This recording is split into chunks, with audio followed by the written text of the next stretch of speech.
Shalom Bapak Ibu Saudara, Tuhan kembali mempertemukan kita dalam kasih-Nya di hari yang baru ini. Dan hari ini pembacaan Alkitab kita sudah sampai di Yesaya pasalnya yang ke-30 sampai pasalnya yang ke-32. Secara khusus, renungan firman Tuhan kita hari ini terambil dari Yesaya pasalnya yang ke-30, ayatnya yang ke-18 sampai ayatnya yang ke-26. Bapak Ibu Saudara, Tuhan tidak pernah melupakan umat-Nya. Dan justru Ia rindu untuk menyatakan kasih-Nya dan memberkati kita, umat-umat-Nya. Meskipun seringkali kita telah berpaling dari Tuhan, Ia justru rindu untuk berbelas kasih kepada kita. Dan sebagai Tuhan yang adil juga, Ia selalu siap untuk memberkati kita ketika kita bergantung kepada-Nya, sehingga kita dapat berjalan di jalan-Nya. Akan tetapi Bapak Ibu Saudara, ternyata ada latar belakang di balik momen di mana Tuhan menanti-nantikan untuk menyatakan kasih-Nya kepada umat-Nya, bangsa Israel pada waktu itu. Nah, ayat perenungan firman Tuhan kita hari ini adalah gambaran tentang apa yang akan dihadapi oleh bangsa Israel. Di satu sisi, walaupun bangsa Israel akan menghadapi murka Tuhan yang menyala-nyala, tetapi di sisi lain juga Tuhan tetap mau menyatakan kasih-Nya, dan janji keselamatan Tuhan pada bangsa Israel tidak akan berubah bila mereka berbalik kepada Tuhan.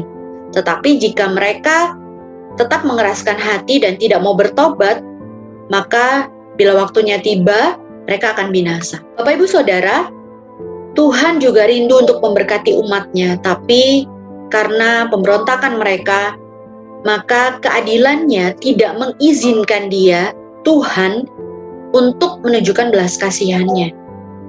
Ketika umat Tuhan bertobat dari cara hidup mereka dan berbalik kepada-Nya, Dia akan siap untuk memberkati umat-Nya dengan berlimpah-limpah.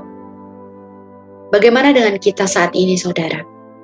Saya pribadi pernah merasa juga bahwa Tuhan mengharapkan banyak dari kita umat-Nya.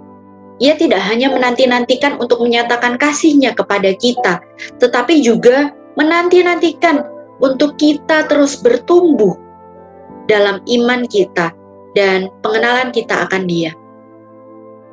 Dan memang terkadang dalam perjalanan mengikut Tuhan tidak selalu mulus, bahkan bisa menyakitkan.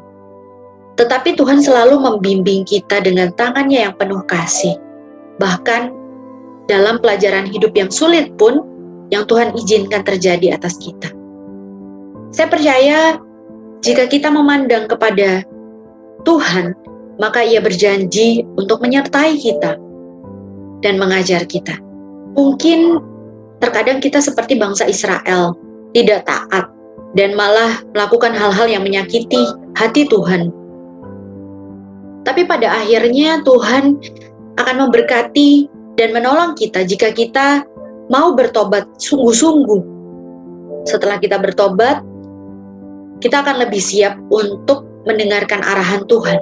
Dan dari situ kita akan lebih peka terhadap firman Tuhan dan sadar akan pimpinan-Nya ketika kita berjalan bersama dengan Tuhan di jalannya. Pesan Nabi Yesaya dalam perenungan firman Tuhan kita hari ini adalah, jika kita berusaha meninggikan diri dalam upaya kita untuk menjalani hidup kita dengan cara kita sendiri, maka pada akhirnya akan gagal. Kunci kehidupan kita adalah kita tunduk kepada kehendak Tuhan, Allah kita, dalam iman dan sepenuhnya bergantung kepada-Nya. Maka kemudian kita akan mengalami kasih karunia dan berkat dari setiap janji-janji Tuhan. Tuhan Yesus memberkati.